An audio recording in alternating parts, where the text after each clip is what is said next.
Once again. सो दोस्तों, क्या हो अगर आप किसी बड़ी पार्टी को एंजॉय करने के लिए जा रहे हो, लेकिन तभी फ्लोर तक जाने के लिए आपने लिफ्ट लिया और वो बीच में ही अटक जाती है। ऐसे में आप क्या करेंगे? कहानी शुरू होती है और यहाँ हम एक अनजान आदमी को देखते हैं जो किसी चीज को बना रहा है जो किसी केमिकल जैसी लग रही है।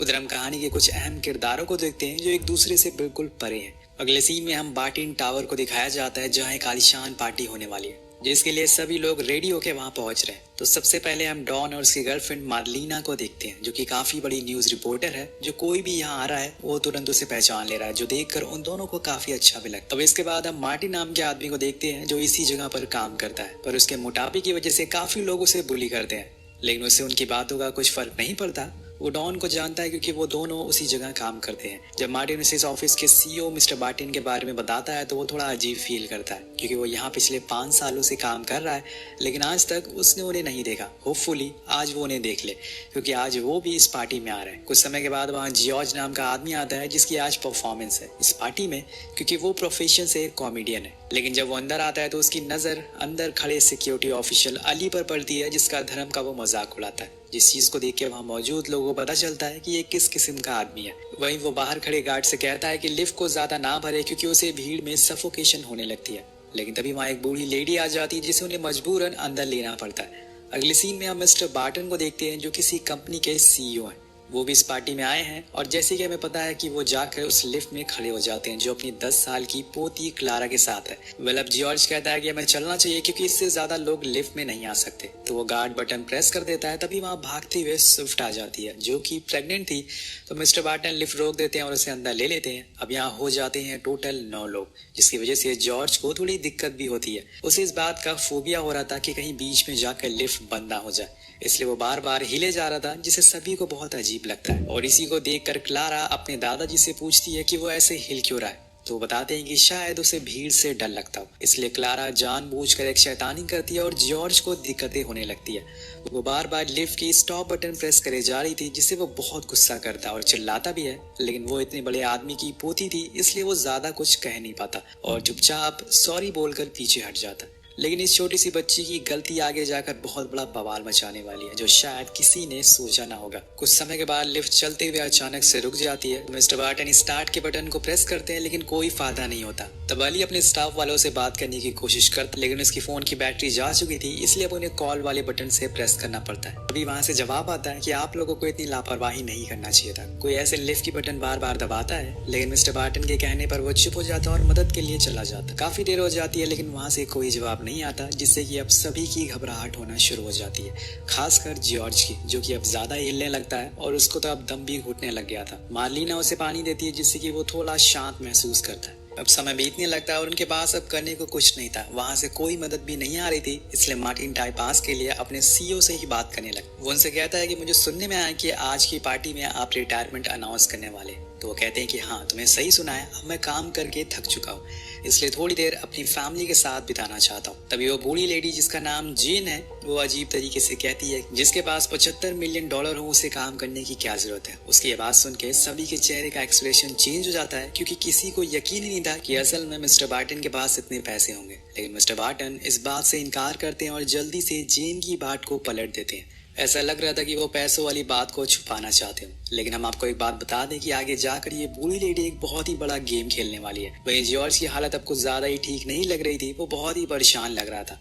उधर मिस्टर बार्टन एक के बाद एक लगातार बटन दबाए जा रहे थे लेकिन उससे कुछ नहीं होता क्योंकि इस समय लिफ्ट रुकी हुई है। तभी हम देखते हैं कि जेन एक विस्की के साथ दवा खाती है और कुछ देर बाद हम एक और चीज नोटिस करते हैं कि वो प्रेग्नेंट लेडी और डॉन के बीच बार बार आई कांटेक्ट हो रहे हैं, जो उसकी गर्लफ्रेंड मैरिलीन नोटिस कर लेती है और फिर वो उस लेडी से बात करने लगती है जिसमें उसे पता चलता है कि वो उसके बॉयफ्रेंड के साथ उसी के डिपार्टमेंट में काम करती। लेकिन यहाँ ये बात डॉन ने उसे कभी नहीं बताई और जब वो लिफ्ट में एंटर हुई थी तब वो उसे दूर ही खड़ा होता है, जो कि मैरिलीन को काफी अजीब लगता है।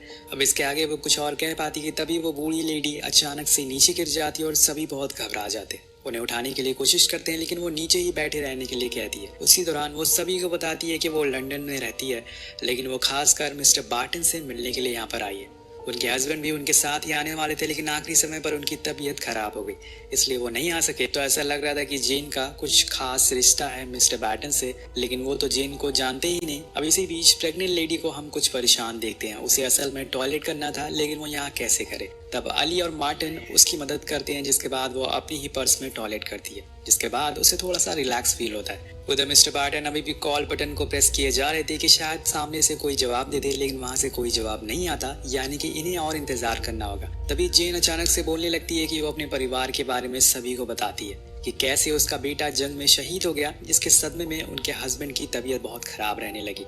पर कुछ दिनों बाद सब कुछ ठीक हो गया। उन्होंने अपनी पूरी इनकम या फिर ये कहें कि पूरी सेविंग मिस्टर बार्टन के कंपनी के शेयर खरीदने के लिए निकाल दिए, लेकिन वो असल में फेक शेयर थे जिनका कोई मतलब नहीं था। और फिर वही हुआ जिस बात का उन्हें डर था, यानी कि उनका पूरा पैसा डूब गया। उनकी ये सब बातें सुनकर डॉन को याद आता है कि ये तो मिस्टर जॉन की वाइफ है, जिससे उनकी कुछ समय पहले बात हुई थी, और इसी शेयर को लेकर जो कि उसने उन्हें बेचा था। लेकिन जब कुछ दिनों बाद उनके पैसे डूब गए तो उसके हस्बैंड ने इन लोगों से अपने पैसे वापस देने को कहा, लेकिन किसी ने भी उनकी मदद नहीं करी, जिसके बाद जॉन ने खुद को गोली मार ली।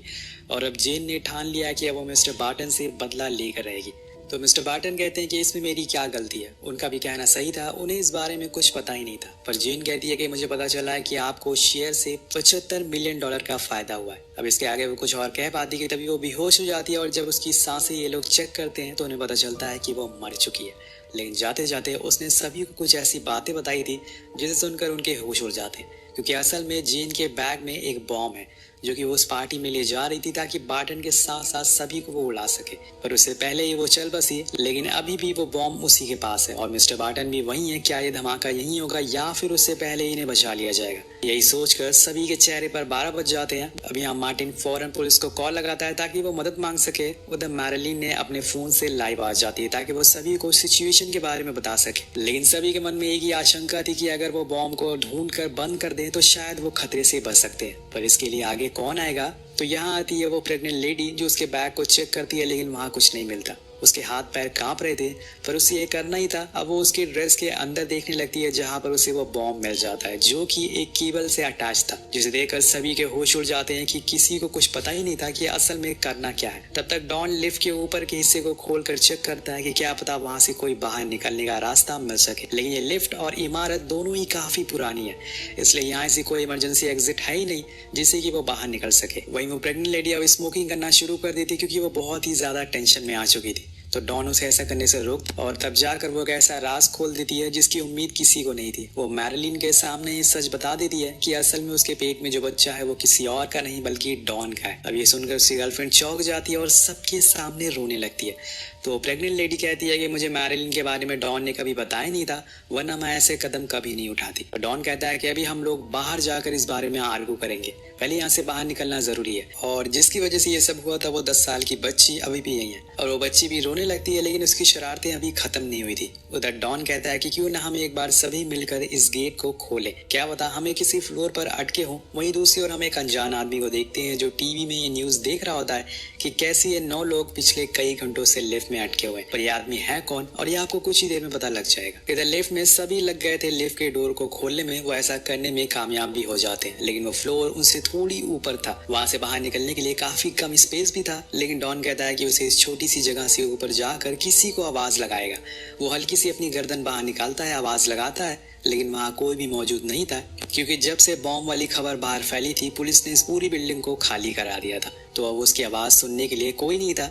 लेकिन यहाँ हम उस बच्ची को भी देख पाते हैं, वो अभी भी शरारत करी जा रही थी और सारी बटन को लगातार प्रेस कर रही थी, ये जानते हुए कि ऊपर बीच में डॉन फंसा हुआ है। लेकिन उसे किसी बात का फर्क नहीं पड़ रहा था। अब डॉन जेन की स्टिक लेता और फिर बाहर लगी बटन को प्रेस करने की कोशिश करता, लेकिन उसे गलती से ऊपर के बजाय नीचे वाली बटन प्रेस हो जाती है, जिससे कि वो पूरी लिफ्ट 9 लोगों के साथ एक फ्लोर नीचे चली जाती है। और यहाँ डॉन तो लिफ्ट के अंदर आ जाता है, लेकिन उसका एक हाथ ऊपर रह जाता है, जिससे कि पूरी लिफ्ट में खून ही खून हो जाता है। उसे इस वजह से काफी दर्द भी हो रहा था। अब ये देखकर सभी बहुत ही ज्यादा डर जाते हैं। उसकी ऐसी हालत देखकर सभी को पता चल चुका था कि यहाँ से बाहर निकल पाना इतना आसान नहीं है। उधर मार्टिन लगातार पुलिस को फोन कर रहा था, लेकिन उन्हें तो जैसे कुछ समझ ही नहीं आ रहा था। वो उसे बार बार कहता है कि हम यहाँ पिछले कई घंटों से अटके हुए हैं, हमारे साथ एक बूढ़ी लेडी है जो कि मर चुकी है, पर उसके आसपास बॉम्ब है जो कि इस समय एक्टिव है, आप लोग यहाँ आते क्यों नहीं है? वो मार्टिन से कहते हैं कि हम कोशिश कर रहे हैं। तभी उसकी नजर एक नोटिफिकेशन आती है जो उसे ओपन करता है, तो वहाँ एक आदमी दिखता है जिसने पुलिस को सरेंडर कर दिया था। अब आपको जान के हैरानी होगी कि असल में ये वही आदमी था जिसने जीन को बॉम्ब बना के दिया था।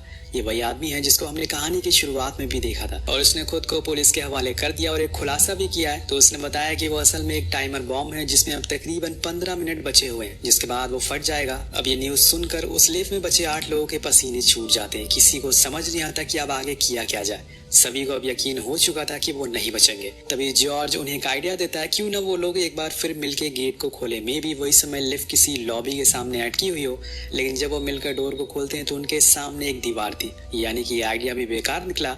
मार्टिन अपना पूरा गुस्सा मिस्टर बार्टन पर निकालता है। उसका कहना था कि ये सब उनकी वजह से हो रहा है। अगर वो अपने स्टाफ को उस फेक शेयर को सेल करने को फोर्स नहीं करते तो जॉन उसे कभी नहीं खरीदता और ना ही कभी मरता, और ना ही हम आज एक लिफ्ट में बॉम्ब के साथ अटके होते। और ये सारी गलती तुम्हारी और तुम्हारी इस बच्ची की वजह से हो रहा है। अगर वो बटन ना दबाती तो हम रुकते नहीं। वेल, वहीं जॉर्ज सबको समझाता है कि आज नहीं तो कल हम यहाँ से निकल जाएंगे, लेकिन अभी पहले हमें इस बॉम्ब का कुछ करना होगा, क्योंकि अब हमारे पास कुछ ही मिनट बचे हुए। तो वो आइडिया देता है, क्यों ना हम जेन की लाश को बीच से अलग कर दें, फिर उस बॉम्ब वाले हिस्से को निकाल कर नीचे फेंक दे, क्योंकि वो असल में उसकी ड्रेस से नहीं बल्कि उसके पीठ से अटैच थी, जिसे बाहर निकालने पर वो फट भी सकता है। लेकिन उनके पास एक नेल काटने वाला टूल है जिसे ये कर पाना बहुत ही ज्यादा मुश्किल है। अब जॉर्ज हिम्मत करता है, लेकिन वो उसे कर नहीं पाता क्योंकि ये सच में बहुत ही ज्यादा मुश्किल था। तो पहली बार मिस्टर बार्टन आगे आते हैं और उस लाश को काटने लगते हैं, लेकिन रिब्स को वो छोटे से टूल से अलग नहीं किया जा सकता।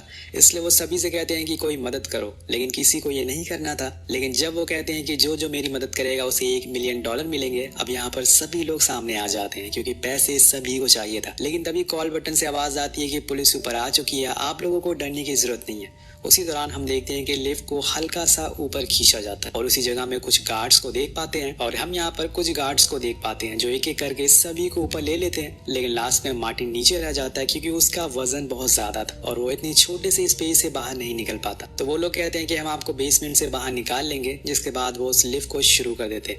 लेकिन किसी को भी दिमाग में ये ख्याल नहीं आता कि वो बॉम्ब अभी भी जेन से चिपका हुआ है, जो कुछ ही देर बाद फट जाएगा, जिसमें मार्टिन की जान चली जाएगी। वहीं बाहर सभी को बचा लिया जाता है और कुछ देर बाद मीडिया भी आ जाती है जो सभी का इंटरव्यू लेती है। तो आपको क्या लगता है कि क्या मार्टिन की जान बच पाई होगी या नहीं?